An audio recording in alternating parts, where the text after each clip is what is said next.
Bismillah ar-Rahman ar-Rahim. Alhamdulillahi Rabbil Alameen. Wa sallallahu ala Muhammadin wa alihi tahirin. In the previous session, we mentioned that they have struggled all these centuries to justify or to delete to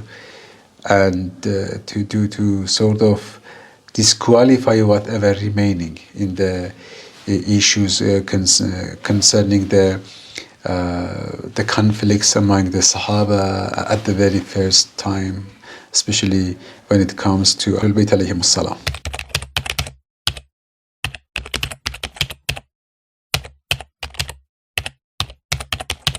In the previous sessions, I talked about Ibn Qutaybah, and I said that Ibn Qutaybah is from 212 to 276.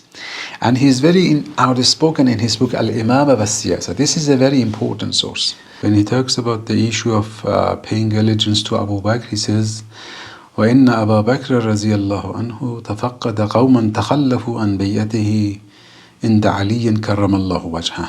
Then Abu Bakr found out that the group of Sahaba, they didn't pay allegiance to Abu Bakr and they are with Imam Ali alayhi salam. فَبَعَثَ إِلَيْهِمْ Umar. Then he sent Umar to them, and he came to the door of Lady Fatima and Imam Ali. فَأَبَوْا أَن يَخْرُجُوا. Then they denied to and refused to leave the house for allegiance. فَدَعَا بِالْحَطَبِ. Then Umar called for wood, for fuel, so he wanted to burn the house. وَقَالَ وَالَّذِي نَفْسُ عُمَرْ بِيَدِهِ لَتُخْرِجَنَّ أَوْ لَأَحْرِقَنَّهَا عَلَى مَنْ فِيهَا. You will come out or I will burn the house with anyone inside. Then he was told, Ya Aba Hafs, inna fiha Fatima. He was told that Fatima is in the house. فَقَالَ وَإِنْ. Umar said, even if, I don't care. Even if Fatima is there, I don't care. So he said, I don't care. I don't care who is inside the house. Is it Hassan and Hussein, Sayyida Shabab Ahl al-Jannah, Lady Fatima, Sayyidat Nisa Ahl al-Jannah? I don't care. وَإِنْ. Then he says that when Umar threatened them, all people who were there, they left the house and they paid allegiance to Abu Bakr. What is the value of such kind of paying allegiance? I don't want to get into it now. Then he says everybody left other than Ali alayhi salam. But he didn't go out, and he said that he want to stay home and pay to collect Quran. Then when again they came to the door, فَوَقَفَتْ فَاطِمَةُ رَضِيَ اللَّهُ عَنْهَا عَلَى بَابِهَا فَقَالَتْ.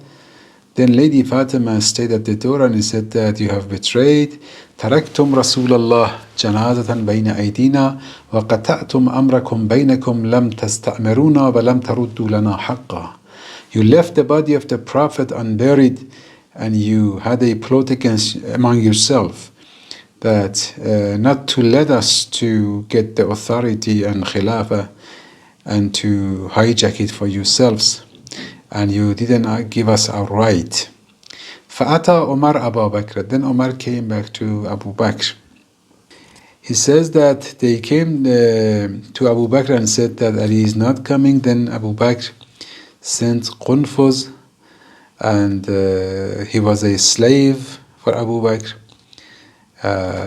Then وَهُوَ مَوْلَى اللَّهِ. He was the slave for them.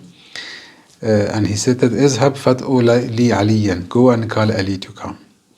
Then he went and he came to Imam Ali and said that the Khalifa of the Prophet is calling you. Imam Ali said, لَسَرِيءٌ مَا كَتَبْتُمْ عَلَى رَسُولِ اللَّهِ. So soon you scribed such a lie to the Prophet to call Abu Bakr as the Khalifa of Rasulullah and the successor of Rasulullah. It's a lie. Then Qunfuz went back and told to Abu Bakr. Abu Bakr started crying. Then Umar came for the second time and said that do not give a chance to this disobedient and force him to pay allegiance. They came and went several times, and Imam Ali, according to this, didn't pay allegiance. Qunfuz came for the other time and sent the message of Abu Bakr. And again Ali refused to go, and Abu Bakr cried again. So then Umar stood up and he said he came with a group of people. حتى أتوا باب فاطمة فدقوا الباب. They came and they knocked the door. فلما سمعت أصواتهم نادت بأعلى صوتها. When Fatima heard their voice, she shouted and cried with a loud voice of her, يا أبت يا رسول الله, O Rasulullah, O Father, ماذا لقينا بعدك من ابن الخطاب وابن أبي قحافة. Look what is happening to us, what is reaching us from Ibn al-Khattab, from Umar, and from the son of Abu Quhafa. Then he says that when people heard this, they started crying. And you see that everybody were crying. Abu Bakr just crying, Umar crying, people crying and doing their job, shedding tears and pushing Ahlul Bayt. You see how he's, again, here Ibn Qutayba is trying to sort of make the story smooth for Sahaba, for the Khulafa, again, but anyhow he's mentioning some of the details. But of course he didn't mention what happened behind the door, and he sort of censored that parts. Anyhow, he says, فَلَمَّا سَمِعَ الْقَوْمُ صَوْتَهَا وَبُكَاءَهَا انصَرَفُوا بَاكِينَ. Then everybody came by crying to Abu Bakr, and they were very sorry. While they were crying, بَغِيَ عُمَرْ وَمَعَهُ قَوْمٌ. Then Umar and a group of people stayed with him. فَأَخْرَجُوا عَلِيًّا. Then they took Imam Ali out and they forced him and dragged him to Abu Bakr. And then they told that you have to pay allegiance. And he said, I will not do that. قالوا إذن والله الذي لا إله إلا هو نضرب عنقك. Then we will cut your head.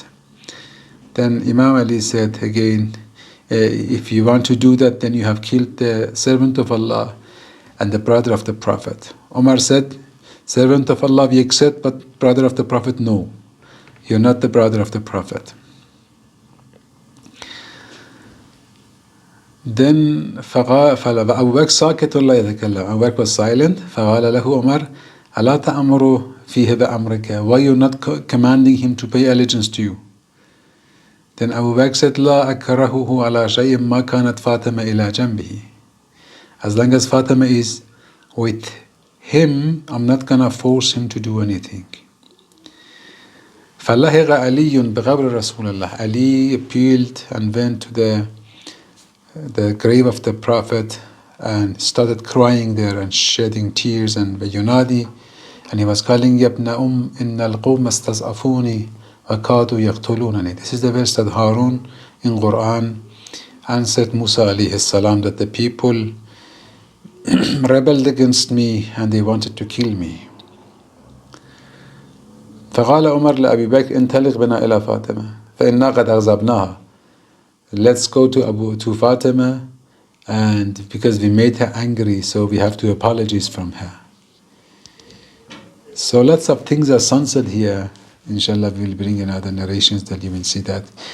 I said, remember and bear in mind that Ibn Qutayba, with all those censors that he has done here, just mentioning some of the debates between Ahlul Bayt and Khulafa, they called him Jahil, they called him so and so.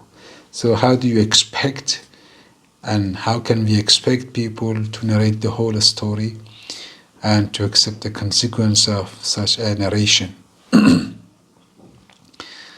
Then he says that they came to the door. فَاسْتَأْذَنَ عَلَى فَاطِمَةَ فَلَمْ تَأْذَنَ لَهُمَا. They came to the door of Fatima. Fatima didn't let them inside, didn't permit them inside. Then they asked Imam Ali alayhi salam to ask Lady Fatima for permission. Then Imam Ali agreed and they came inside.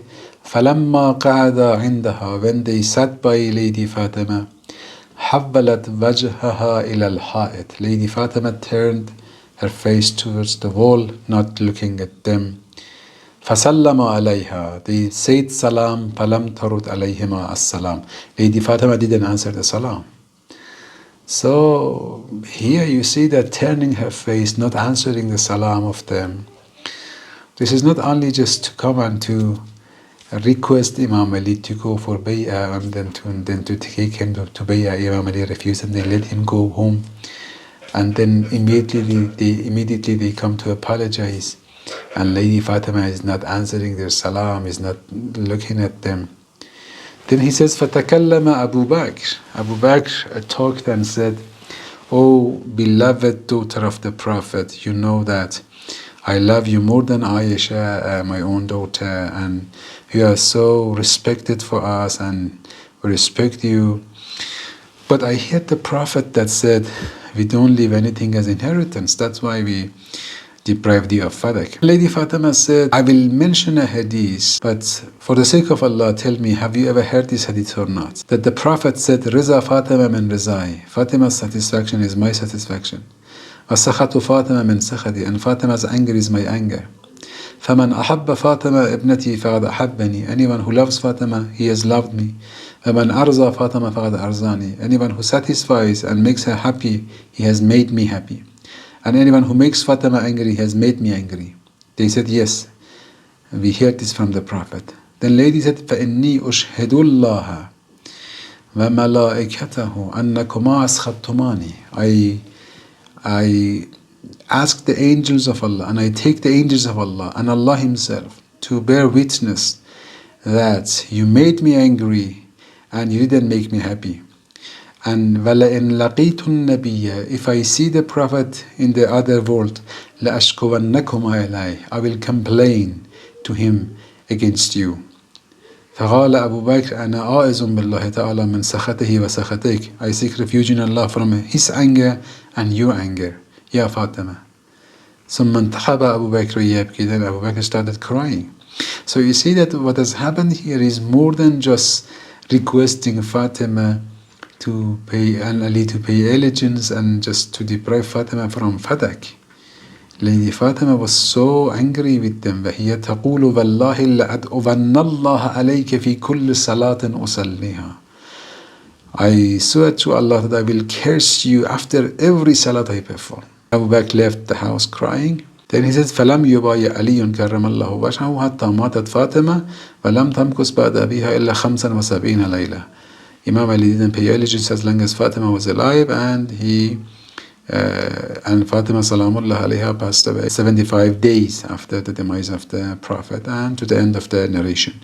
So you see that even though Ibn Qutayba, like the others, he didn't exactly mention that what happened, and when Umar brought the wood and the fire, what happened after that. He didn't mention those parts. Those parts were omitted, but more details he brought into our attention, and that is why that those people talked negative against him. He didn't observe those censorship that the others observed. So what comes to the mind of the contemporary scholars of Ahl Sunnah is to say that no, this book is not from Ibn Qutayba. So the book Al-Imama wal-Siyasa is not from Ibn Qutayba al-Nabari. So they have tried to go and see what they can find in the book to say that according to this, we cannot prove that the book belongs to Ibn Qutayba. While we see that in the previous centuries, they have confirmed the book belonging to Ibn Qutayba. The book is for Ibn Qutayba, and Ibn Qutayba openly mentions that what happened, the story of paying allegiance for Abu Bakr by force, the rule of Bani Aslam in the issue. And here he mentions, as you saw, that how lady was threatened and they brought fire to burn the house.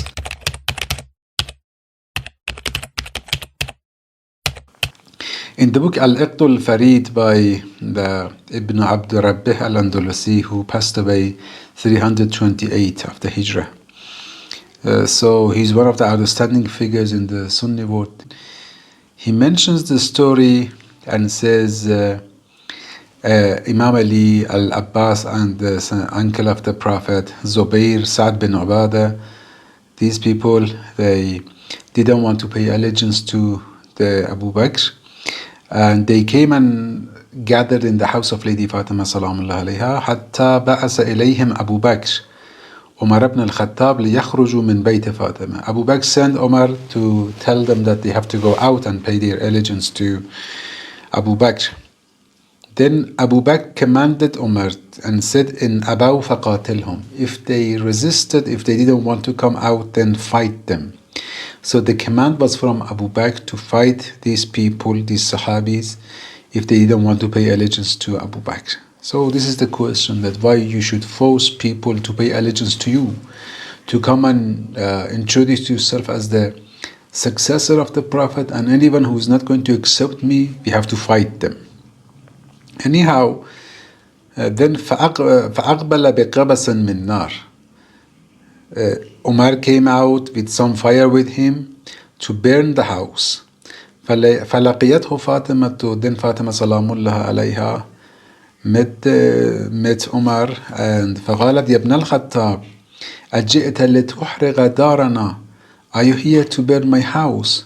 Are you here to burn our house? قال نعم. Umar said yes. أو تدخل فيما دخلت فيه الأمة. Or otherwise you enter into the bay'ah with Abu Bakr. Then he says that they came and paid their allegiance to Abu Bakr. Then when Ali came to Abu Bakr asked him, are you dissatisfied with my governing? So imagine those people were sitting in the house of Ali, and Abu Bakr asks Ali, are you unhappy with my being the Khalifa? Or what? Then Ali said, no, I don't have any problem with that, but I just kept myself in the house حتى أحفظ القرآن. I just wanted to collect and compile Quran. فعليه حبست نفسي. That is why I kept myself in the house. So I said in the previous sessions that the method that they have in narrating the history, it should be in a way that at the end it is not against the justice and idala of Sahaba. Imagine the hadiths that we mentioned in the previous session in the Sunni sources about a person who passes away without paying allegiance to the Imam. His death is a death of Jahiliyyah and ignorance. So one of the important things that you shouldn't hesitate as a Muslim to do it, the compulsory, the wajib issue upon you is to pay allegiance to your Imam. And Ali for 6 months is to stay home and compile Quran and not to go to pay allegiance. Well, he had no problem, according to his narration, while he had no problem with paying allegiance to Abu Bakr, he just kept himself. So the question is that whether Ali did know this point or not. If Ali didn't know that it is wajib upon him to pay allegiance to the Imam, then it's very strange. And how can you call them Sahabi who do not know their immediate wajib? And if he knew, then why he postponed it for after compiling all the Quran? While to live and go out of his house close to the Masjid, his house was very attached to Masjid. So to leave the house, to go and pay allegiance to Abu Bakr and come back and continue compilation of Quran is not going to be more than 5 minutes maximum. So all this long that he was about to compile Quran means that wasn't important to pay allegiance and to come, and was it right to make Abu Bakr and Umar to come and force them by fire to pay allegiance to Abu Bakr? So you see that when you look at the whole scenario, you see it doesn't make sense. So the end of the hadith that they say that Ali and those people, they came and paid allegiance, these are added later in order to justify and in order to keep it depending. There is a threat coming from Umar that if you do not pay allegiance, the house will be burned. And the command is coming from Abu Bakr. Umar is practicing the command of Abu Bakr that without allegiance, this house will be burnt no matter who are inside the house. So if they didn't pay allegiance, means that the house was burnt. So later on they have to add this.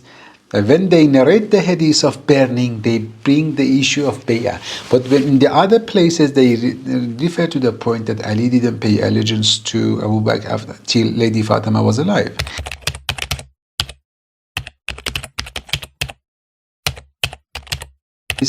at the last days of the life of Abu Bakr, in the sickness that Abu Bakr passed away.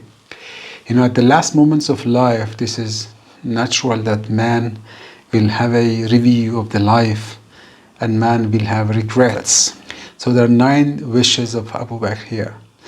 So the first wish of Abu Bakr being mentioned in the hadith is about, he wishes that he hadn't broken the house of Lady Fatima. So and in that hadith, in the previous hadiths, there was the threatening, but they didn't exactly mention what happened. They censored that part of the hadith. But here in this hadith, Abu Bakr talks about breaking in the house. And the one who broke in the house was Umar. The one who came with his group of people to the door of Lady Fatima was Umar ibn al-Khattab.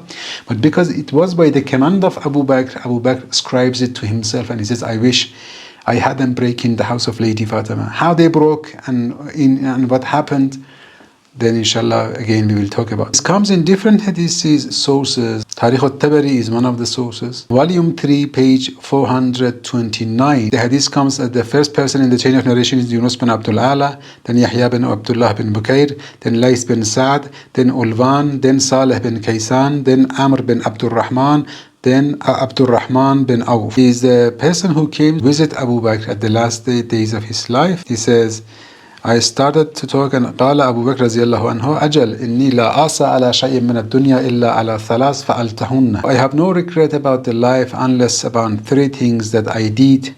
وددت أني تركتهن. I wish I hadn't done them. Then he says فوددت أني لم أكشف بيت فاطمة. I wish I didn't break in the house of Lady Fatima. وإن كانوا قد غلغوه على الحرب. Even if the people inside, they had prepared for fight. Even if they wanted to fight me, I wish I hadn't break in that house. Those people in the house, they didn't gather for fight. They were there just not to pay allegiance. Then Abu Bakr says, even if they were to fight me, I wish I hadn't break in the house of Lady Fatima. So the first regret that Abu Bakr is mentioning here is breaking in the house of Lady Fatima salamullahi alayha. So when you put this hadith beside those hadiths of threatening, so you see that the threatening that Umar had, it happened. And they broke in the house and they burnt the house. We said that Umar swore to Allah that if they don't come out, he will burn the house. And he did so while Imam Ali alayhi salam didn't come to pay allegiance according to Sahih Bukhari. So according to this hadith again, this supports that Umar burned the house of Lady Fatima salamullahi alayha. This is a hadith which is very clear. In this source, Abu Bakr says, وَإِنْ كَانُوا قَدْ غَلَّغُوهُ عَلَى الْحَرْبِ. In other narrations, he says, وَإِنْ أُغْلَغَ عَلَيَّ الْحَرْبِ. Even if the door of Ali or Fatima was closed to wage a war against me, and also you can read the hadith in another form, وَأَنْ أَغْلَغَ عَلَى الْحَرْبِ. If we read it this way, then it means that I wish I didn't break in the house of Fatima and I wish I didn't start the war against Ahlul Bayt.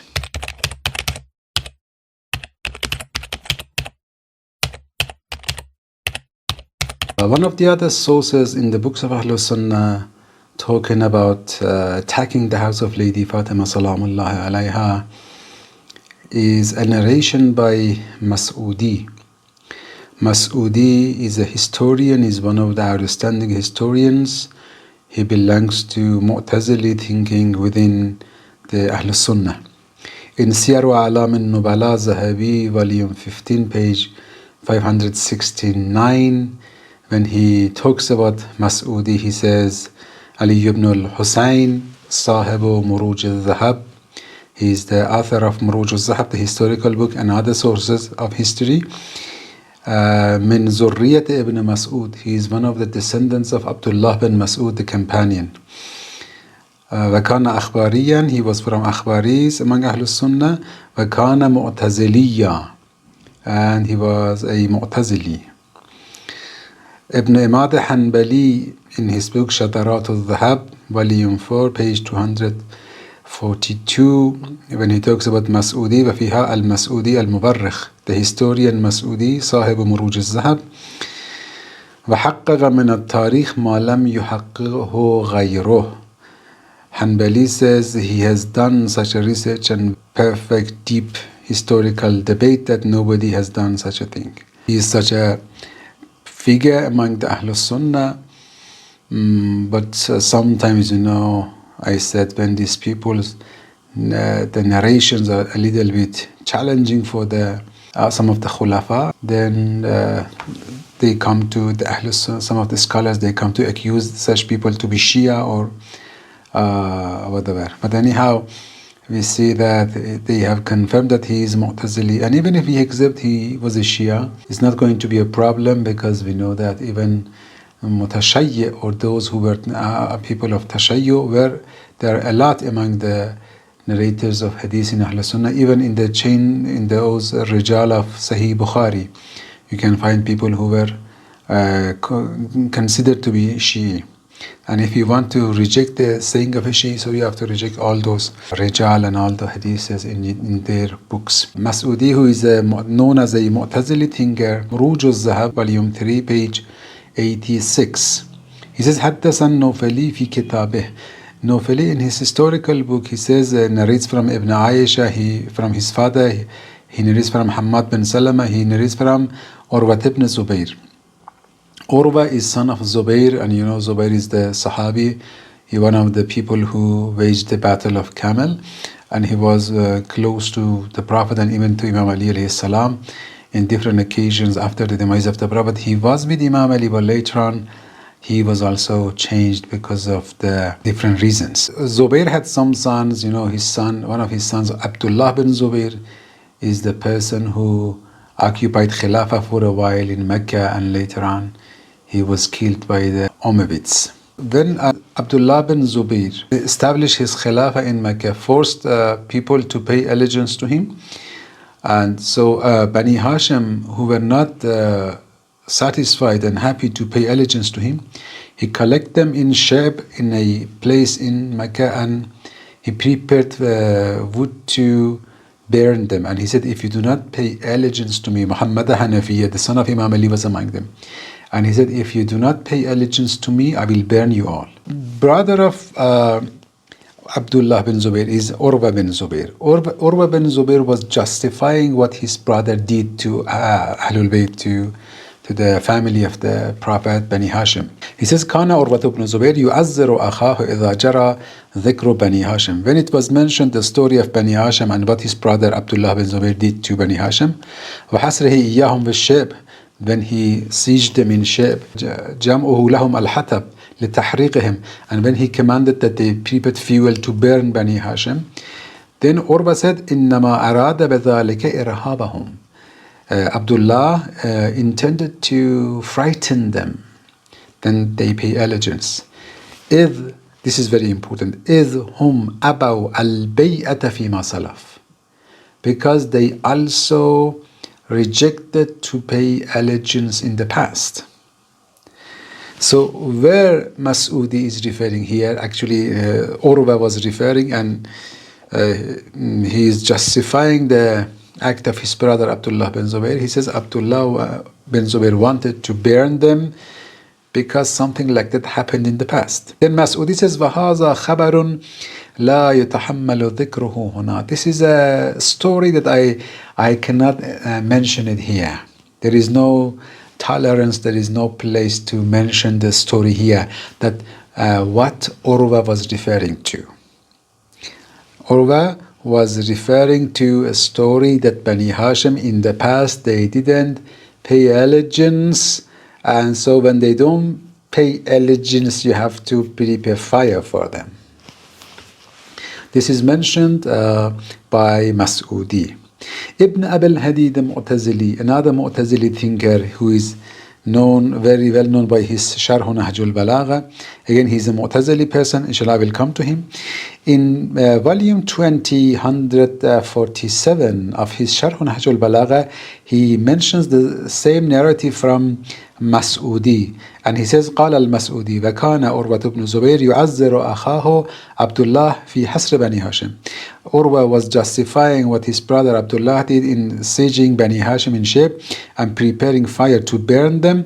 Then he says, إنما أراد بذلك ألا تنشر الكلمة. Abdullah wanted to unite Muslims under his command. It is interesting that everybody was claiming to be Khalifa and they were worried for the unity of Muslims. Everybody should obey me for the unity of Muslims. If you do not obey me, I will kill you because of the unity among Muslims.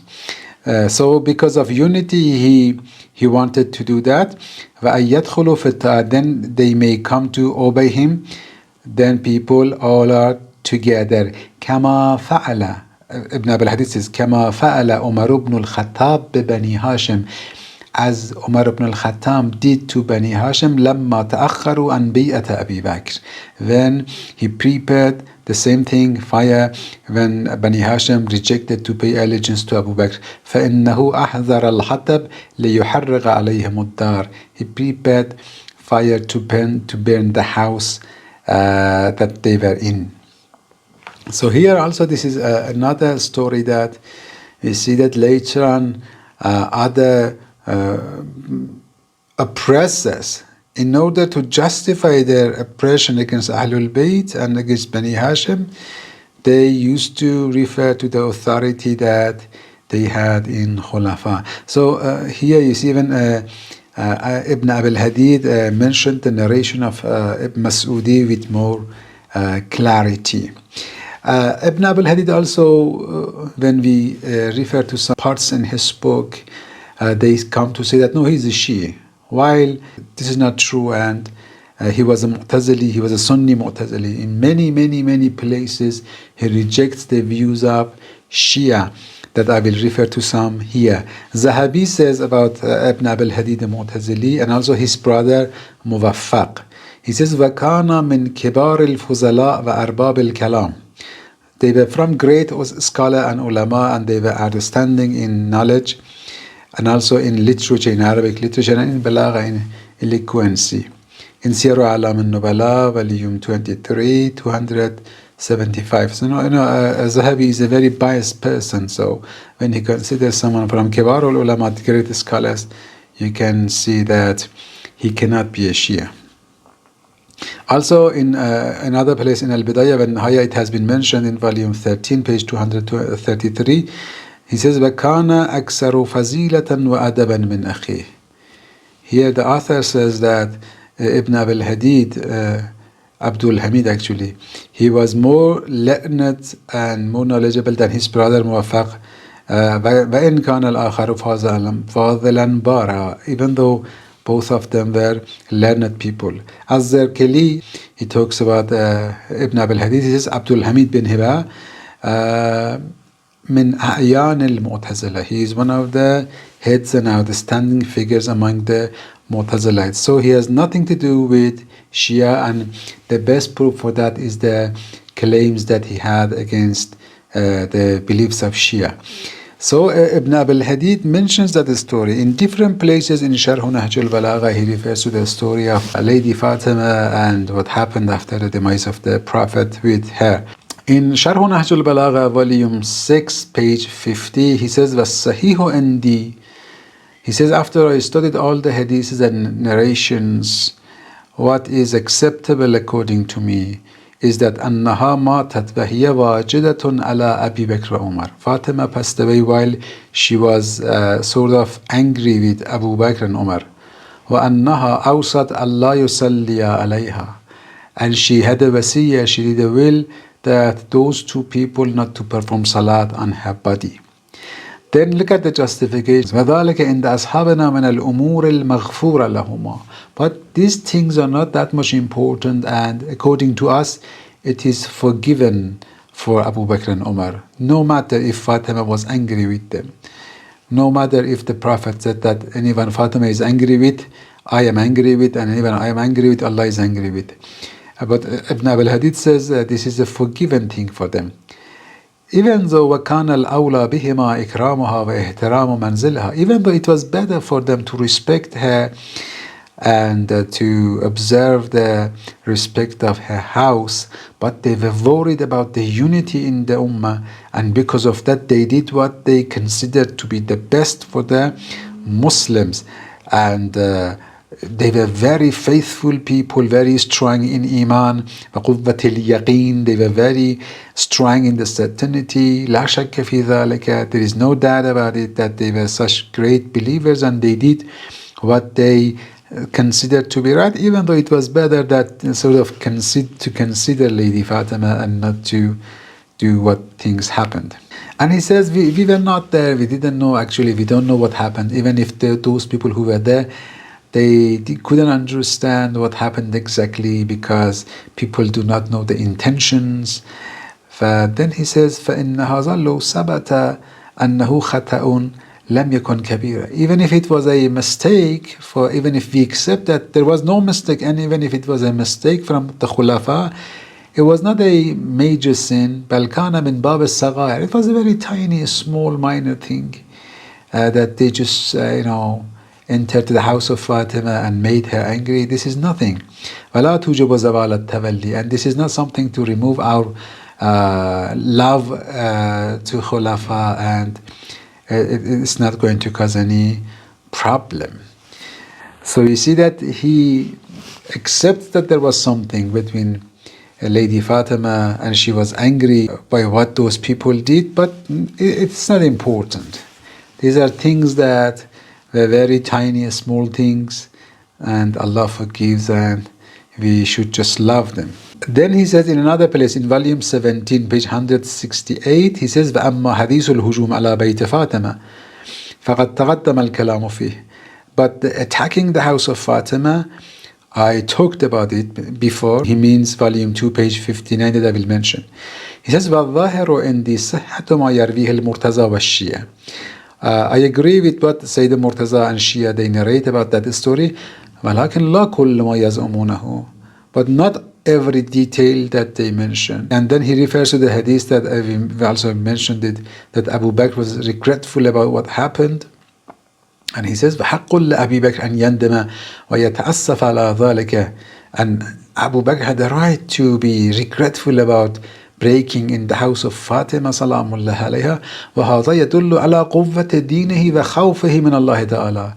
And this is a sign that he was God-fearing person, and he was a very man of a strong iman and faith. فَهُوَ بَأَنْ يَكُونَ مَنْغَبَةً لَهُ أَوْلَى مِنْ كَوْنِهِ تَعْنًا عَلَيْهِ. And actually this is a virtue for Abu Bakr.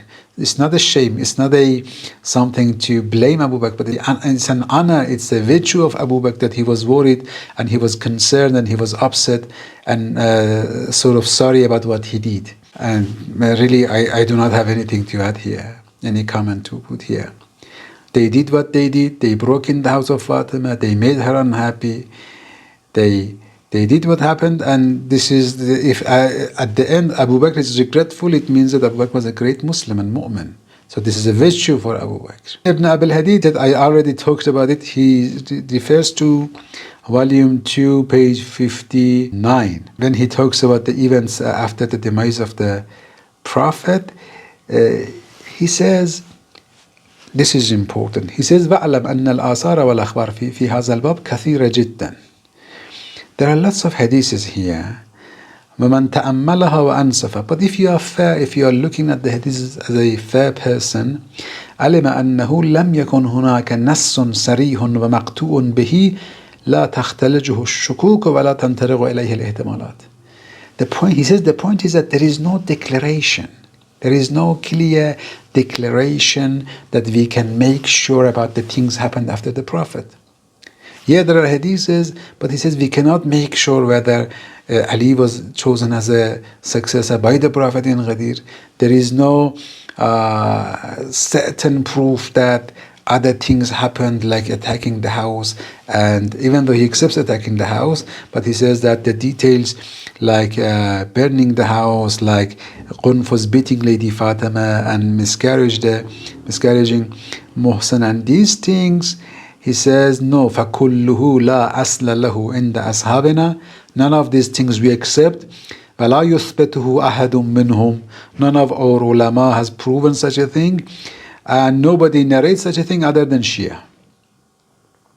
So you see, Ibn Abil Hadith, he says that, I'm looking for a declaration.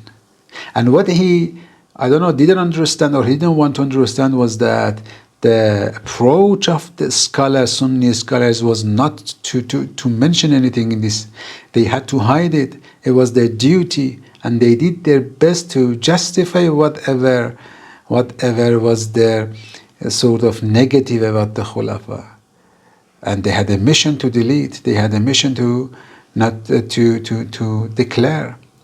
So there had to be a censor, and to expect them to mention and to think that whatever is the truth, it has been mentioned by scholars, is from a person who actually doesn't know what was the approach of those ulama in mentioning the historical points and how much they observed in hiding these things from the people. But it is interesting that Ibn Abil Hadid, who sort of rejects the claims of Shia, and he believes that they didn't injure and they didn't hurt Lady Fatima, but there was, at least he accepts that there was a kind of attack to the house, and Lady Fatima was not happy with Khulafa, but at the end he says it's a minor sin for Khulafa and it's not something important, and we will still love them, and it is only Shia who narrates those ugly things.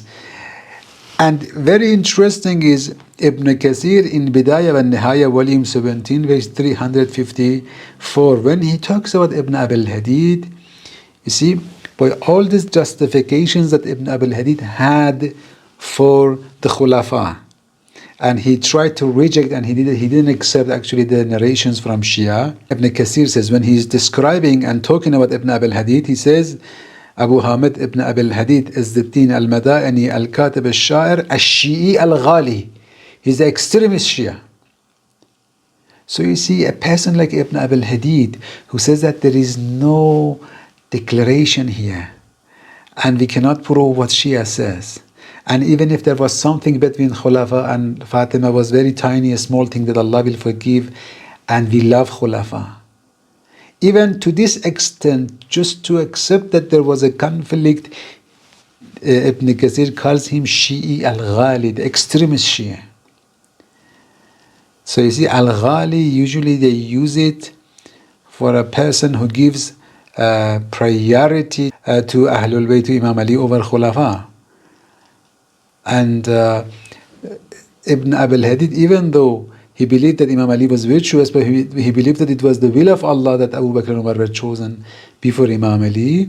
But still you see that a person like Ibn Kathir calls him Shi'i al-Ghali. So it is clear that what kind of approach they will have to him. So you see that under such atmosphere and pressure, it wasn't easy, and we couldn't expect people to come and mention all the stories. And if a person wanted to mention all the historical facts, he had to do a sacrifice, lose all the reputation and scholastic position, and even the life. And this was not something simple that people could do.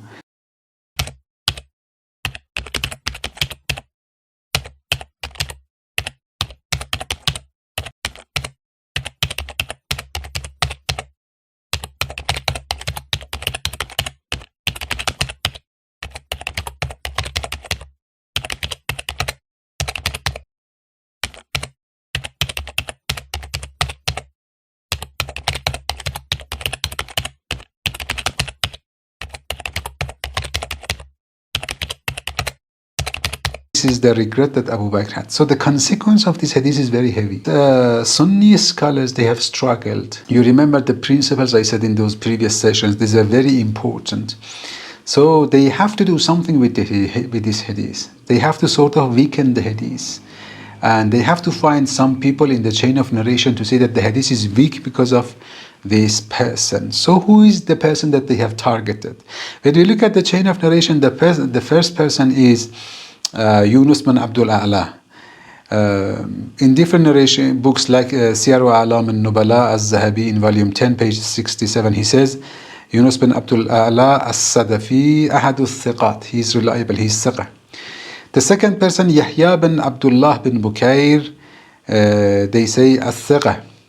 Tawafiya am, he passed away the year 231, and he's a thiqa, reliable. The third person is Lays bin Sa'd bin Abdul Rahman. ثقة ثبت فقيه إمام مشهور. He's reliable, he was a good recording, he's a faqih, knowledgeable, he's imam, he's very well known. He lived in Egypt and passed away 175. The third person is Ulwan bin Dawood. Ulwan bin Dawood is the person that they have targeted, and they have said that because of him we can reject the hadith. I will come back to him. So the fifth person is Salih bin Kaysan Madani. Again, he is thiqa, reliable, and Zarkeli in A'lam, Ibn Hajar Asqalani, and Shamsuddin al-Dhahabi, they consider him reliable. The sixth person is Umar bin Abdul Rahman ibn Auf. He's the son of Abdul Rahman bin Auf, and he's one of the great ruwat and narrators of hadith for Ahlul Sunnah, that there is no doubt in him. And the seventh person is Abdul Rahman bin Auf, the Sahabi, that for Sahabi, they say all Sahabi are just, and you don't need to search about them. So they have focused on the fifth Rawi, who is Ulwan, and inshallah we are going to talk a little bit about him. So when we look at the books of Rijali, we see that Ibn Hibban, the great Rijali scholar of Ahlul Sunnah, he, in his book Al-Thiqat is the book that he has collected all the ruwat and narrators who are muwaththaq, who are reliable. In that book, in volume 8, in the book of Al-Thiqat, volume 8, page 526, he says, Ulwan bin Dawood al-Bajli min Ahl al-Kufa yarwi an Malik. So he mentions the name of Ulwan in his book, and I said this is the book that he is collecting only the narrators who are thaqat. Any person whose name is mentioned in this book is thaqat, is reliable according to Ibn Hibban. So according to Ibn Hibban, the person is a reliable person, and Ibn Hibban is a great Rijali person in the world, in the Sunni world. Az-Zahabi, about him, he says يَنْبُوءُ مَعْرِفَةِ الثِّقَاتِ. He says three sources are the sources we have to find reliable people. Tarikh al-Bukhari, one is Tarikh al-Bukhari, the other is by Ibn Abi Hatim, and the third person is Ibn Hibban. So Az-Zahabi in his book Al-Muqaza, page 79, he talks about the three main sources of finding reliable people, and one of them is Ibn Hibban, and Ibn Hibban considered Ulwan to be a reliable person. And he was very hard. So sometimes when we appeal to those who are considered thara by Ibn Hibban, they may say that no, Ibn Hibban used to take easy with muhaddisin, and his tawthiq is not that much important. While it's not like that, there are narrators that other people consider them thara, reliable, but Ibn Hibban rejects them. As Zahabi says, Zahabi in Mizan al-I'tidal says, Ibn Hibban ربما قصب أو جرح الثقة حتى كأنه لا يدري ما يخرج من رأسه. Sometimes we see that Ibn Hibban considers a person who is reliable, who is thaqah, to be zaif, to be disqualified. He disqualifies some very outstanding people that they are no doubt that they are thaqah. And he says, as if you feel that Ibn Hibban doesn't know what he's talking about. But Ibn Hibban is so difficult with considering people thaqah that rejects them to be thaqah. So Ibn Hibban is not a person to take easy. So the question is that who has considered Ulwan to be zaif? Who considered Ulwan to be zaif? Is there any person not zaif, not to say that we cannot rely on his hadith? The first person we find is Al-Uqayli. Uqayli is Abu Ja'far Muhammad ibn Amr Al-Uqayli Al-Makki. He passed away 322. He has a book, Az-Zu'afa al-Kabir. So in that book, he mentions the Zu'afa, those who are weak in narrating hadith. The volume 3, page 419. So he comes to study the very hadith that we mentioned. He narrates from another chain of narration, Tabari mentioned. He says, حدثناه يحيى بن أبو أيوب العلاف حدثنا سعيد بن كثير بن عفير قال حدثنا علوان بن داود. Here, you see the first person is Ulwan bin Dawood. Again, he mentions the same story that he says, I went to Abu Bakr and Abu Bakr said, I wish that I didn't break in the house of Lady Fatima. Then after mentioning the hadith, he says, حدثنا Yahya ibn Uthman, حدثنا Abu Salih. He brings another chain of narration for the hadith. Then he says, after mentioning the hadith, he says, Ulwan bin Dawood al-Bajli, ويقال Ulwan bin Saleh. Ulwan bin Dawood, and sometimes he is called Ulwan bin Saleh. لا يتابع على حديثه. We don't follow his hadith. ولا يعرف إلا به. The hadith is not done only by him. So he is the person who is mentioning the hadith. Then Al-Ughayli says حدثني آدم بن موسى. Adam ibn Musa told me. What did he say? He said سمعت البخاري قال ألوان بن داود البجلي منكر الحديث. Bukhari told me that Ulwan bin Dawood is Munkarul Hadith. What is Munkarul Hadith? Munkarul Hadith means that, to make it simple, I don't like the hadith of that person. When somebody narrates a hadith that you don't like the content looks that much not appealing to you, you don't like the content, you say that this is Munkar. This is sort of disliked. I don't like the content of the hadith. So, Uqayli says, I heard from Adam bin Musa. And he narrated from Bukhari that Ulwan is Munkarul Hadith. So we have to stop here to see that, first of all, we look at the books of Bukhari. In other books of Bukhari, like Tarikh al-Kabir, like Al-Kuna, like Tarikh al-Awsat, Zu'afa al-Saghir. In these books of Bukhari, you don't find the name of Ulwan to be mentioned as Munkarul Hadith. So Bukhari himself, you don't find in his books. So how can we say that Bukhari considered Ulwan to be Za'if? Is this narration of Uqayli from Adam bin Musa. Who is Adam bin Musa? When you check the book as Zu'afa al-Kabir by Uqayli, you see that in maybe more than 20-30 places, he talks about Adam bin Musa, and he says that حدثني Adam bin Musa. Adam bin Musa told me about this person, and he tries to consider that person to be za'if and weak.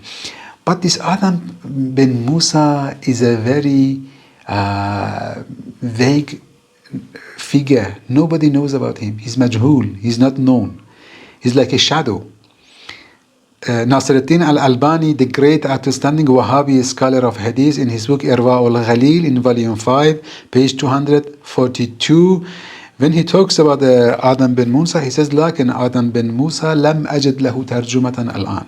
I didn't find any source, any authority, any footage from Adam bin Musa. There is no record of him. How can be a person, Uqayli is a primary, 4th century. So in many places in the book, he is narrating from Adam bin Musa, and as if Adam bin Musa is between him and Bukhari. So this person should be a very well-known person, that you bring his name in many places in the book as Zu'afa al-Kabir. So why that person nobody knows about him?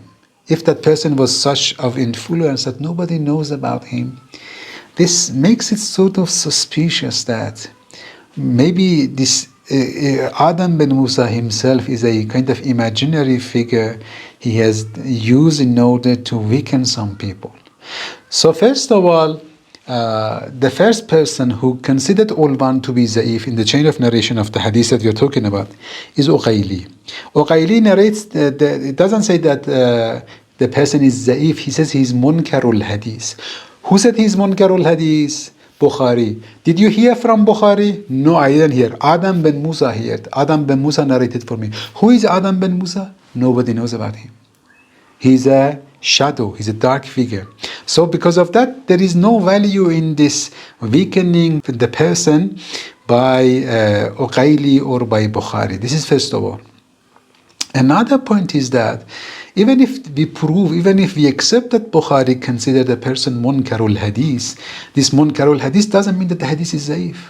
There are lots of people who are munkarul hadith, but at the same time, Ahlul Sunnah, they accept their hadiths. Munkarul hadith means that he narrated a hadith that some people didn't like the content of the hadith. This doesn't mean that the person is not thagha. This doesn't mean that the person is not reliable. This doesn't mean that you cannot accept the hadith of the person in other places.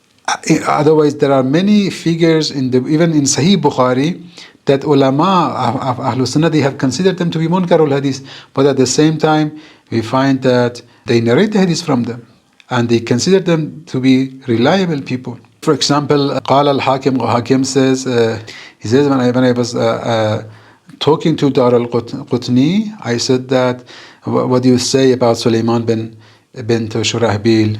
He said he's a reliable person, he's a thagha. قلت أليس عنده مناكير? Isn't it he's munkarul hadith? Then he said that yes, sometimes he mentions from weak people, فأما هو ثقة, but he's reliable. So to be reliable and munkarul hadith has no problem. Some people can be munkarul hadith and at the same time to be thaqah. There is no problem with that. So to be munkarul hadith is not going to weaken the person. Zahabi in Mizan al-I'tidal says, Ma kullu man yarwi al-manakira yuza'af. It's not to say that anyone who mentioned the munkar hadith is to be weak, is to be disqualified. So first of all, there is no proof for the person to be munkarul hadith. Only it was a claim of Ughayli that we rejected it. And even if you consider it to be munkarul hadith doesn't make the person to be disqualified. He can be munkarul hadith, at the same time he can be reliable and thorough person. So the person that they tried to weaken actually is not a weak person. And we see that some muhaddithin among Ahlul Sunnah, well-known muhaddithin, they have come to say that the hadith is sahih. Like for example, Suyuti in his Musnad Fatima, page 34 and 35, he considers the hadith to be sahih. Or the other personality who is known, very well known, Maqdisi, Zahabi calls him Al-Imam, Al-Alim, Al-Hafiz, Al-Hujjah. He's the Imam of Ahlul Sunnah, he's Alim, he's Hafiz. Hafiz of Hadith, his Hujjah, his authority upon others. So Zahabi considers him such a great person. In his book, Ziyauddin Abu Abdullah Muhammad bin Abdul Wahid al-Maqdisi passed away 643. In his book Al-Ahadith al-Mukhtara, very well-known hadith, volume 1, page 90, he mentions the very hadith of Abu Bakr, and he says that وَقُلْتُ هَذَا حَدِيثٌ حَسَنٌ. This hadith is Hasan. This hadith is a reliable hadith. And Abu Bakr.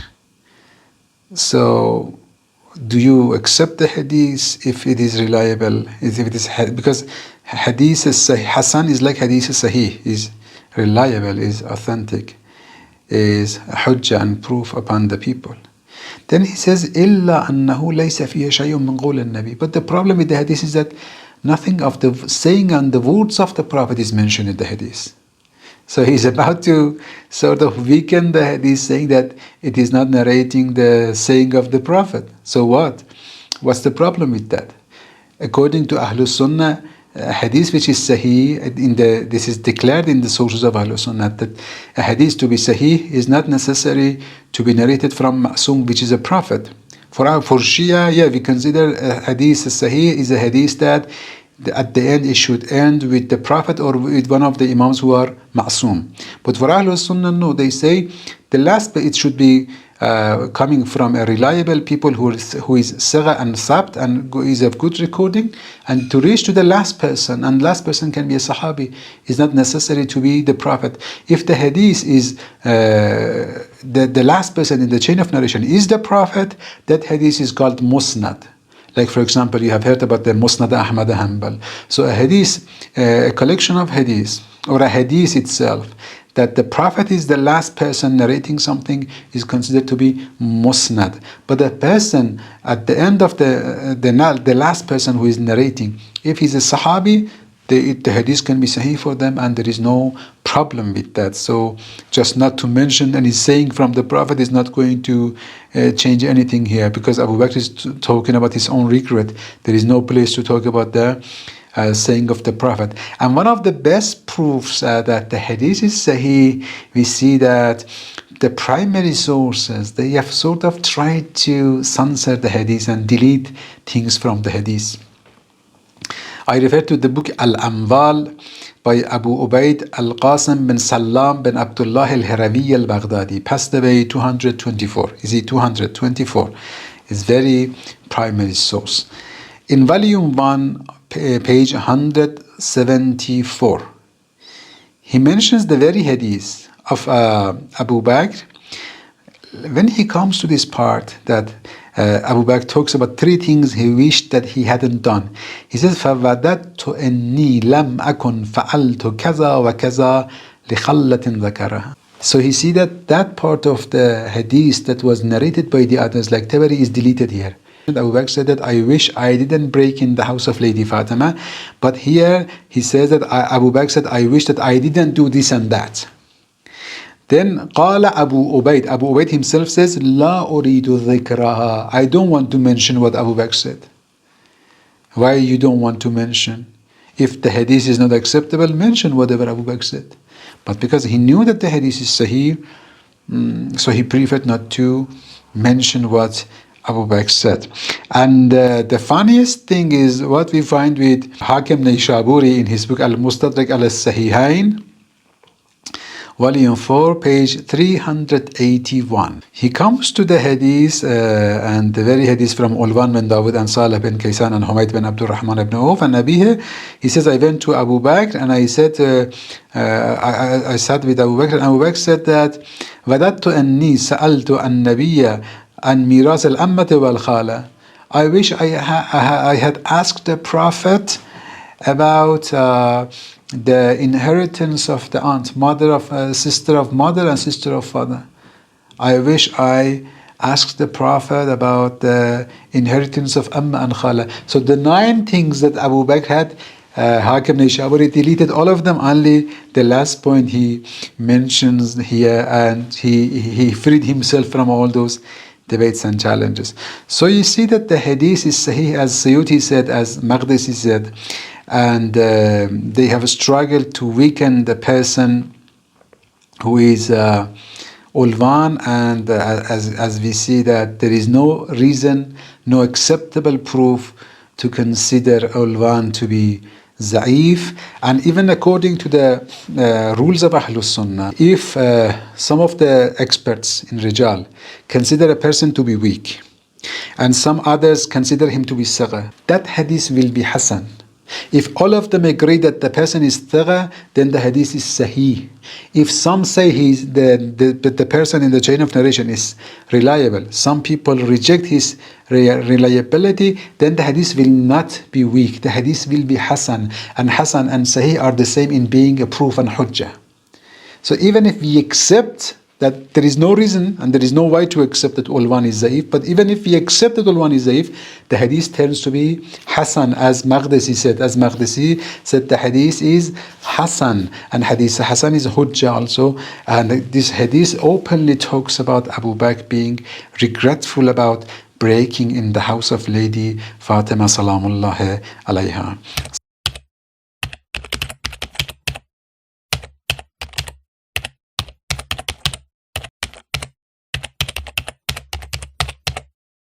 The first hadith is in the book Al-Musannaf al-Ahadith wal-Athar by Ibn Abi Shayba. He's one of the outstanding scholars in the 3rd century, and so he's one of the pillars of Ahlus Sunnah. He mentions the hadith and says that حدثنا محمد بن بشر حدثنا عبيد الله بن عمر حدثنا زيد بن أسلم عن أبيه أسلم. So there are people in this chain of narration: Muhammad bin Bishr, Ubaydullah bin Umar, Zayd bin Aslam. He narrates from his father Aslam, who was the slave of Umar ibn al-Khattab. He says, أنه حين بويع على أبي بكر بعد رسول الله صلى الله عليه وسلم. After they took allegiance from people for Abu Bakr, كان علي والزبير يدخلان على فاطمة بنت رسول الله صلى الله عليه وسلم فيشاورانها ويرتجعون في أمرهم. Ali and Zubayr, they were frequently sitting with Lady Fatima Salamullah alayha, and they were discussing the issues, going and coming back, that what should they do. And here it is important to bear in mind what is the role of Lady Fatima. Lady Fatima is the daughter of the Prophet, is the remaining daughter of the Prophet, as the hadiths of Ahlul Sunnah and Shia says that Fatima tu biz'atum minni. Lady Fatima is part of the Prophet sallallahu alaihi wasallam. So she is, as Amirul Mu'mineen alayhi salam said, baqiyatun nubuwwah. She is the remnant of the Prophet and prophethood. So she's of such a great personality, and she was such a great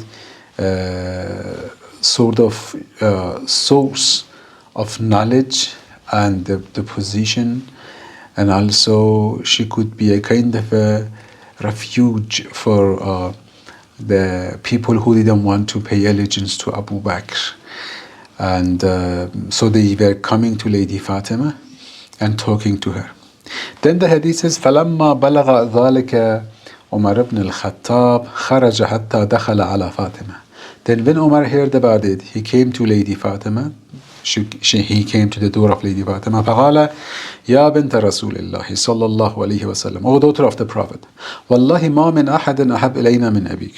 Allah knows that nobody is beloved to us more than your father. وَمَا مِنْ أَحَدٍ أَحَبْ إِلَيْنَا بَعْدَ أَبِيكَ مِنْكَ. And after your father, nobody is as beloved as you to us. What وَأَيْمُ اللَّهِ مَا ذَاكَ بِمَانِئِ. But this doesn't make me hesitate. إن اجتمع هؤلاء النفر عندك أن أمرتهم أن يحرق عليهم البيت. But if these people are going to stay with you, I will not hesitate to command the house to be burnt, to be put in fire. قال فلما خرج عمر جاءوها فقالت تعلمون أن عمر قد جاءني. After Umar left, again Ali and Zubair and those people came. Lady Fatima said, you know what Umar told me? فقد حلف بالله. Umar swore, and Umar made a vow to Allah that لئن عدتم, if you come back again to me, ليحرقن عليكم البيت. He will burn the house upon us, on you. وَأَيْمُ اللَّهِ لَيَمْزِيَنَّ لَمَا حَلَفَ عَلَيْهِ. And Allah knows, and I swear to Allah that Umar is a person that he will do what he is talking about. So, in this hadith, we see that Umar threatened Lady Fatima that if these people are again to come to you, and they don't come to pay allegiance to Abu Bakr, I will put this house in fire, and I don't care who is in the house, even if you are in the house. So in Ibn Abi Shayba mentions this hadith in Al-Musannaf, volume 8, page 572. So at the end of the hadith, the hadith says that فَانْصَرِفُوا رَاشِدِينَ. Lady Fatima said, now be nice people and go and do the right thing. فَرَوْا رَأْيَكُمْ وَلَا تَرْجُعُوا إِلَيَّ. So think about what you want to do and don't come to me again. فَانْصَرَفُوا عَنْهَا. Then they turned back away from Lady Fatima. فَلَا يَرْجُعُوا إِلَيْهَا. They didn't come back to Lady Fatima. حَتَّى بَايَعُوا لِأَبِي بَكْرٍ. And they went and paid their allegiance to Abu Bakr. So you see that at the end of the hadith, it is being ended very nicely. That Lady Umar threatened. Lady Fatima warns them that Umar is serious. If you come back to my house, he will burn the house. Don't come to me again. They go and they decide to pay their allegiance to Abu Bakr because they had no choice. So you see that everything finished nicely. Don't forget the previous session, what I said in the second session of this series. It was very important. You remember I said that they criticize Ibn Qutayba and they say that if he wanted to mention the story, he had to mention it according to the rules of Ahlul Sunnah. The rules of Ahlul Sunnah is that you have to mention the story in a way that it's not going to bring any blame on the Khulafa and on Sahaba.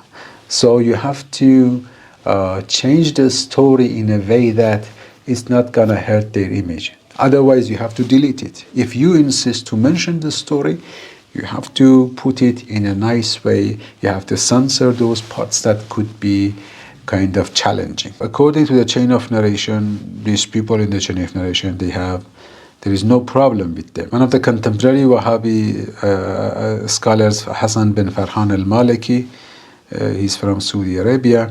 He has a book, قرأ في كتب العقائد المذهب الحنبلي نموذجا.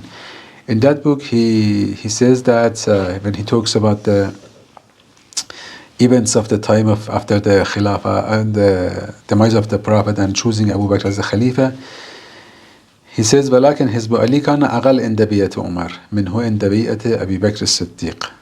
The party of Ali was smaller at the time of Umar in comparison to the time of Abu Bakr.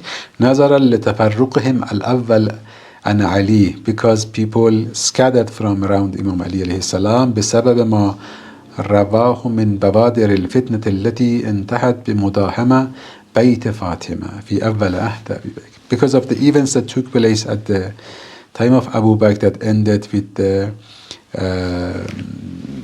attacking the house of Lady Fatima salamullah alayha at the time of Abu Bakr.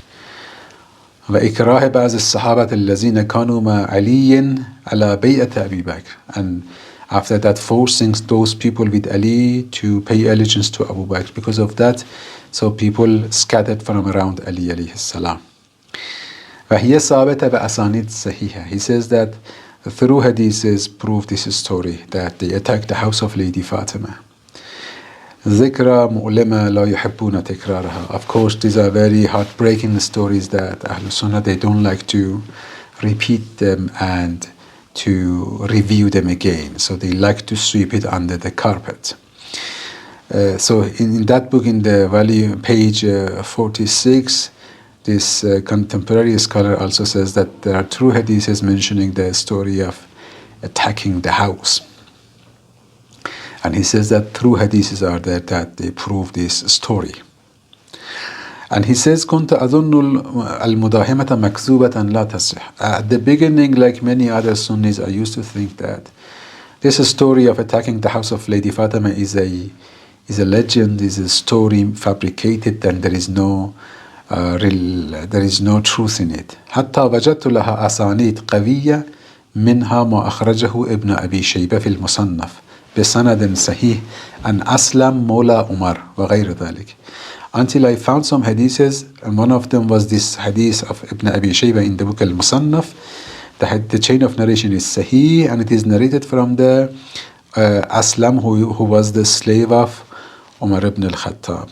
So some people, in order to reject the hadith, I said that they have to find a way to get rid of the hadith.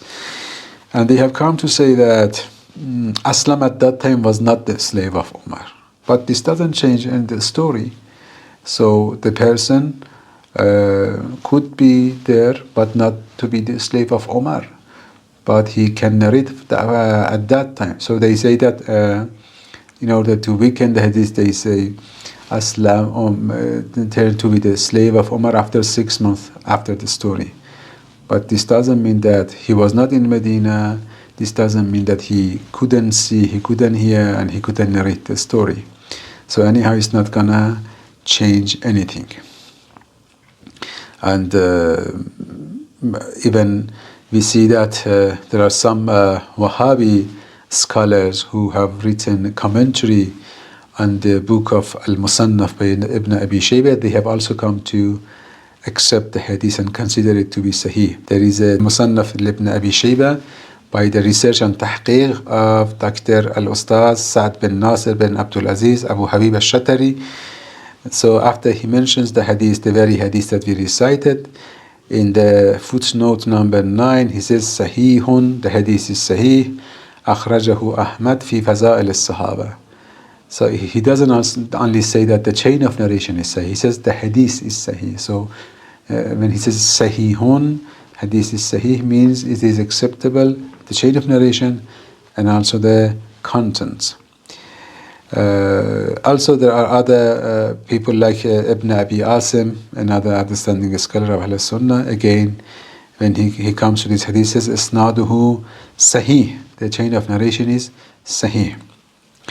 Amr bin Abdul Mun'im also, he talks about this hadith, he says Isnaduhu Sahih. The hadith at the end of it, it said that Lady Fatima advised them to go and pay their allegiance to Abu Bakr, and they went and did so. So, according to this end of the hadith, there shouldn't be any attack to the house of Lady Fatima. But you know that this end of the hadith, this last part of the hadith, it conflicts with another hadith in Sahih al-Bukhari. And according to the rules of Ahlul Sunnah, if there is a conflict between a hadith and hadith of Sahih Bukhari, hadith of Sahih Bukhari is of priority and preference to be accepted. In the Sahih Bukhari, it says that Lady Fatima salamullah alayha and Imam Ali alayhi salam, they didn't pay allegiance to Abu Bakr. Narration, he says, وَلَمْ يَكُنْ يُبَايِعْ تِلْكَ الْأَشْهُرِ. Lady Fatima was alive for 6 months after the Prophet, and all these 6 months, Imam Ali didn't pay allegiance to Abu Bakr. So we see that that end of the hadith in Musannaf ibn Abi Shaybah is fabricated, because it conflicts, according to Sunni rules, with the hadith of Sahih Bukhari. So, according to the rules of Ahlul Sunnah, there is priority for hadith of Sahih Bukhari in the area that it conflicts. So we accept the hadith of Ibn Abi Shaybah, but without accepting the end of the hadith. Another hadith is in the book Ansab al-Ashraf by Baladhiri. Baladhiri is again one of the outstanding Sunni scholars, passed away 270 after Hijrah. So again, he's one of the ulama of the 3rd century. He narrates from Al-Madaini, Maslamat ibn Muharib, and Sulaiman al-Timi, wa ibn Aun, and Abu Bakr arsala ila Ali. The first Ravi is Al-Madaini, and Imam al-Zahabi says he is Allama, he is Hafiz, and he is trustworthy. Ibn Ma'in says Siqatun, Siqah. In Siyar A'lam al-Nubala by Zahabi, volume 10, page 401. The other one is Ibn Muharib. Again, Ibn Hibban says he is Siqah and is reliable, and he has brought his name in the book As-Siqat in volume 7, page 480. The third Rabi is Sulaiman Timi, Mizzi, one of the outstanding Rijali people. He says that Shu'bah says, I didn't see any person as truthful as Sulaiman Timi. Abdullah bin Ahmad, he narrates Abdullah bin Ahmad ibn Hanbal. He narrates from his father that this Sulaiman is Thiqa. Ibn Ma'in and Nasai, they have said that he is Thiqa, he is reliable. Tahzib al-Tahzib, Ibn Hajar al-Asqalani, volume 4, page 176. Again, he narrates that he is Thiqa. So the third person also is Thiqa. The fourth person, the last person, is Ibn Aun. And Ibn Aun also has been mentioned as a reliable person. Ibn Sa'd in his book Al-Tabaqat al-Kubra, volume 7, page 198, he mentions the story from Ibn Aun, saying that he says that I had a dream to meet the Prophet, but he didn't see the Prophet until the last days of the life of the Prophet. So he met the Prophet very short before the demise of the Prophet, and because of that he was very happy. So what matters, it means that this Ibn Aun also is a person that he could see the Prophet, and if he's a Sahabi, if he's from that class and level, then he doesn't need to be authenticated, because they are authentic and they are reliable according to Ahlul Sunnah.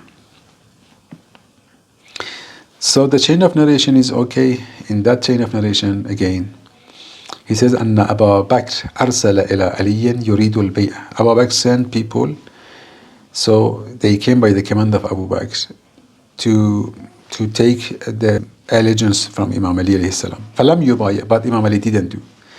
فجاء Umar came, ومعه فتيلة. Fatila means some fire. They used to carry fire on some material, some fuels that they used to carry with them. He had a fire with him. فتلقته فاطمة على الباب. Lady Fatima met Umar at the gate, at the door. فقالت فاطمة يا ابن الخطاب. Fatima said, oh, son of Khattab, أتراك محرقا علي بابي. You want to burn my house, my door? قال نعم. He said, yes. وَذَلِكَ أَقْوَى فِي مَا جَاءَ بِهِ أَبُوكِ. And what I am going to do, burning your house, is to strengthen what your father has brought.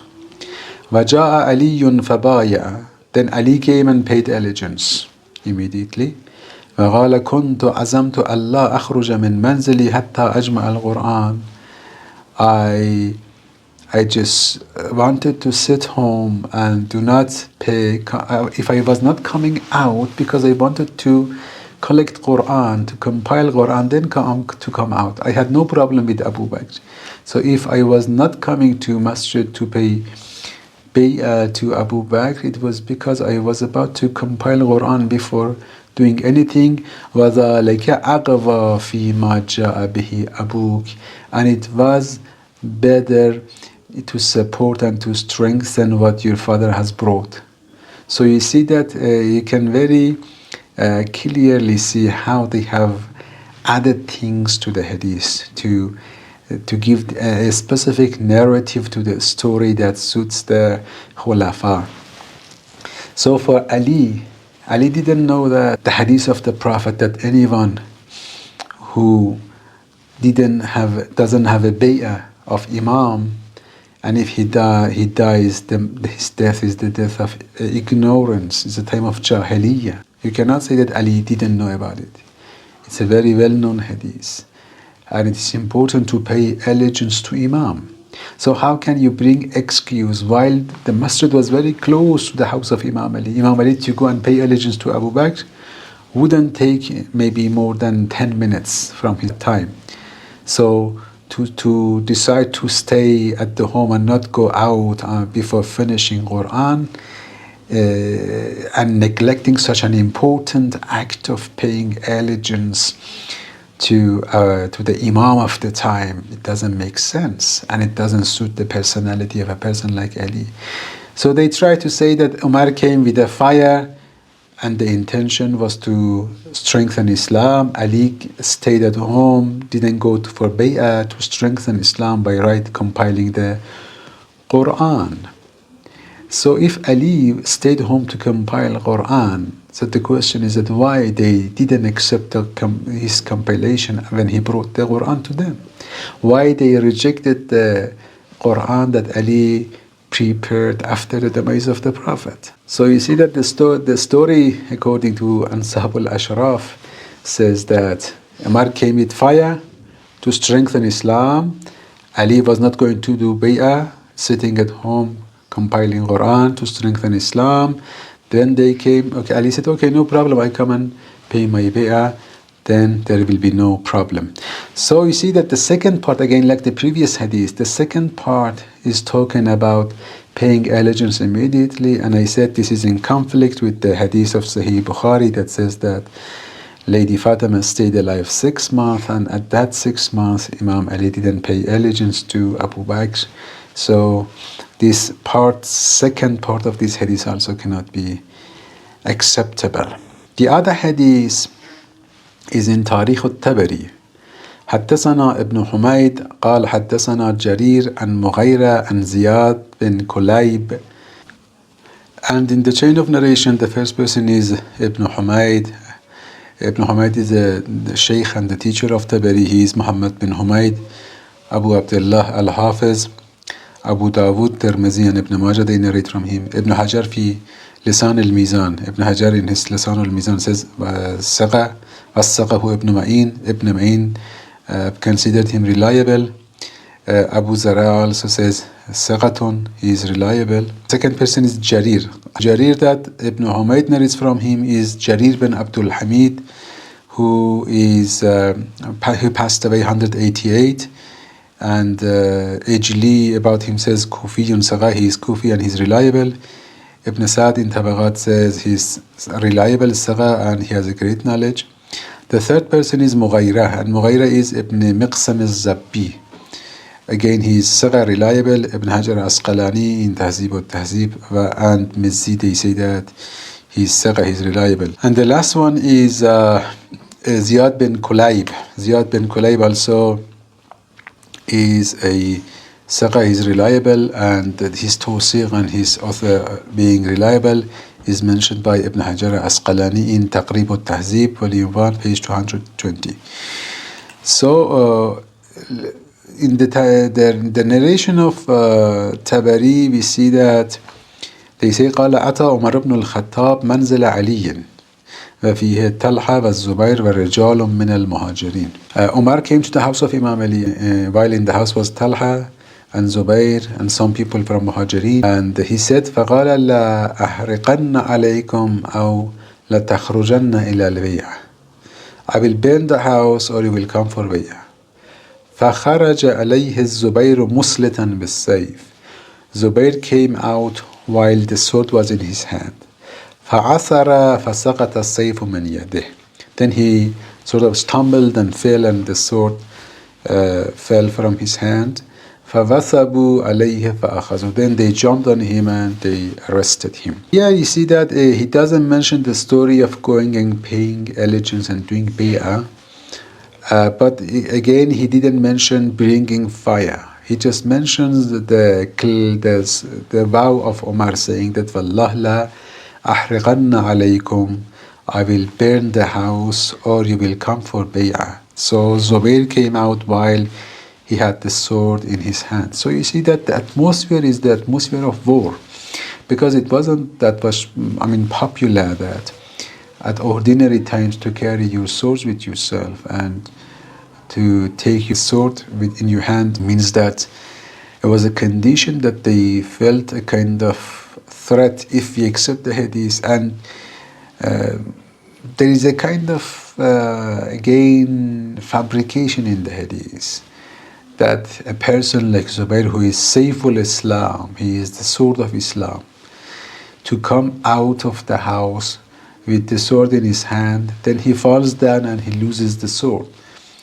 So for a warrior, this doesn't make a sense, unless if he pretends or somebody thinks something else has happened that they don't narrate a story. Maybe there was a fight among them and they attacked him and they took the sword out of his hand. Here there is another hadith that makes more sense and it suits the atmosphere which existed, and it is mentioned by scholars like Ibn Abil Hadid Mu'tazili in Sharh Nahj al-Balagha. He talks about different things. This is one of the very important historical sources, this book of Ibn Abil Hadid. But he's Mu'tazili. Mu'tazili is from Ahlul Sunnah. They were much more down to earth in comparison to Ash'arites, who were very biased. In the volume 16, page 210, he says, when I talk about the issues of Saqifa and Fadak and these things, I don't narrate from Shia. I only narrate from Sunni sources. And he says, I have chosen the book Kitabu Abu Bakr bin Abdul Aziz al-Jawhari. And he's a very well-known Sunni personality. قال أبو بكر. Abu Bakr narrates from Abu Zayd Amr ibn Shibba قال حدثنا أحمد ibn Muawiyah, and Ahmad ibn Muawiyah narrates from An-Nazr bin Shumail. He narrates from Muhammad ibn Amr and Salamat ibn Abdul Rahman. These people, and from Salamat ibn Abdul Rahman, and he says لما جلس أبو بكر على المنبر. When Abu Bakr sat on minbar, كان علي عليه السلام والزبير وناس من بني هاشم في بيت فاطمة. Ali and Zubair and some people from Bani Hashim, they were in the house of Lady Fatima. فجاء عمر إليهم. Umar went to them. فقال والذي نفسي بيده. Umar said, I swear to Allah, لتخرجن إلى البيئة أو لأحرقن البيت. You come to Bay'ah or I will burn the house. عليكم. فخرج الزبير مسلطا سيفه. Zubair came out while the sword was in his hand, like what Tabari narrated, that he came with the sword in his hand. Then they did the narrations differ here. فَأَتَنَقَهُ رَجُلٌ مِّنَ الْأَنصَارِ. So a person from Ansar, Zubair was coming out, some of the from Ansar, jumped and, grasped Zubair. وَزِيَادَ بْنِ لُبَيْدٍ and Ziyad bin Lubayd. These two people, they grasped Zubair, and فَبَدَرَ السَّيْفُ. Then when they hugged him, they sort of tightened the condition, and the sword fell from the hand of Zubayr. فَصَاحَ بِهِ Abu Bakr. Abu Bakr was sitting on minbar in the masjid, and at that time the roof and the wall was not like today, so it was very simple, and they could see outside. Usually If they had a roof, it was a kind of date tree, the leaves of the date tree, and very small walls that it wasn't so tall.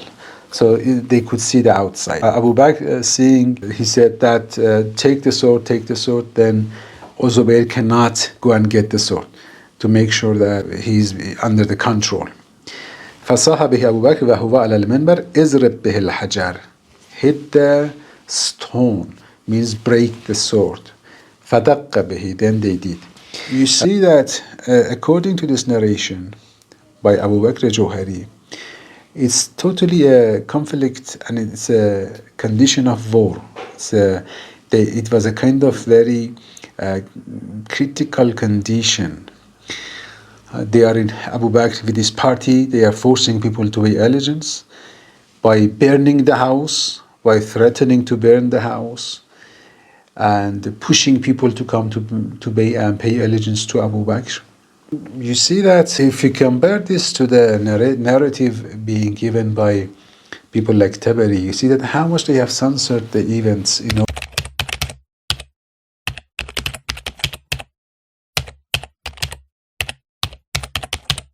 In the book As-Siratu Nabawiyya wa Akhbaru al-Khulafa by Ibn Hibban, the great outstanding Sunni scholar who passed away 354, Volume 2, page 426, he says that ثم نزل واستقام له الأمر بعد رسول الله. Abu Bakr Khalifa was established for him. وبايعه الناس ورضوا به. People paid allegiance and they were happy with him. إلا شرذمة, unless a few, شرذمة, few who are of no value or of no importance. So here Ibn Hibban is to undermine Imam Ali and the people with Imam Ali, that they were nothing. So shardama itself, there is a negative tinge in it. So in order to underestimate them, to say that few people, they didn't pay allegiance and they were nothing. So he says that إِلَّا شَرْزَمَةٌ مَا Ali ibn Abi Talib تَخَلَّفُوا عَنْ بَيَّتِهِ. Few with Ali, they didn't pay allegiance to Abu Bakr. So here he's talking the truth that Imam Ali didn't pay allegiance. Again, in the very book Al-Aqdul Farid, volume 5, page 14, he narrates from Zuhari, Urwa narrates from Aisha, Aisha said, لم يبايع علي أبا بكر حتى ماتت فاطمة وذلك لستة أشهر. Ali didn't pay allegiance to Abu Bakr as long as Lady Fatima was alive, and she was alive for 6 months. So Abu Bakr, what did Abu Bakr said in the previous hadith already I mentioned from Al-Aqdul Farid? Abu Bakr said, you go to Umar, you go to the house. If they didn't pay allegiance, burn the house. فَقَاتِلْهُمْ. فَإِنْ أَبَوْا فَقَاتِلْهُمْ. If they resisted, if they rejected to pay allegiance, then fight them and burn the house. So it's clear what Umar did. That's why at the end of his life, at the moment of death, Abu Bakr regretted about breaking in the house of Lady Fatima salamullah alayhi. In another source, Ibn Abdul Barr al-Qurtubi passed away 463. His book Al-Isti'ab fi Ma'rifat al-Ashab, volume 3, page 975. Again, he comes to mention the hadith through his chain of narration. What matters is here. He says that then Ali and Abu Bakr, Zubayr and few were in the house of Ali and they didn't pay allegiance to Abu Bakr. They were coming and consulting Lady Fatima. فبلغ ذلك عمر. Umar heard about it. فدخل عليها عمر. Umar went to Fatima. فقال يا بنت رسول الله, O daughter of the Prophet, you know that your father was the most beloved to us and you are the most beloved after the Prophet. فلقد بلغني أن هؤلاء النفر يدخلون عليك. But I have heard that these people are coming to you. ولئن بلغني لأفعلن ولا أفعلن. ولئن بلغني, if you hear what? You remember I said in those previous sessions that later on they established rules when they were compiling the books, Hadithi books, not to mention anything which can show the negative things about Sahaba and Khulafa, specifically Khulafa. So you see here, this is the 4th century that these books are being written. Those previous sources, you see that when I mentioned, they were very outspoken. And he says, وَلَئِن بَلَغَنِي, Umar says, if I hear what? Doesn't mention. لَأَفْعَلَنَّ وَلَا أَفْعَلَنَّ, I will do and I will do. You will do what? Doesn't mention. I will do and I will do. ثم خرج وجاءوها. Then Umar left and they came. Then Fatima told them, إن عمر قد جاءني. Umar came and he swore that if you come back again, ليفعلن, he will do. And I swear to Allah that ليفين بها, I swear that he will do. Then what? You see, the issue of burning the house, they knew that it's a challenging issue. They from these ulama, they found out that the Shia and Mu'tazilites, some of the Mu'tazilites, they are referring to the point that Abu Bakr commanded and Umar burnt the house of Fatima, so they are not bringing the terms again. So that term is deleted. La af'alanna wa la af'alanna. I will do and I will do. This is An-Nuwayri in Nihayatul Arab fi Funun al-Adab. Abu Zakaria An-Nuwayri, volume 19 of his book, page 40. He narrates this from Zayd bin Aslam, from his father. Then again he mentions the same story that Umar came and he said, Wala in balagani, if I hear, la af'alanna wa la af'alanna, I will do and I will do. Then he left and Fatima said, in utum la yaf'alanna, if you come again, he will do. Assalamu alaikum wa rahmatullah. اللهم صل على محمد وآل محمد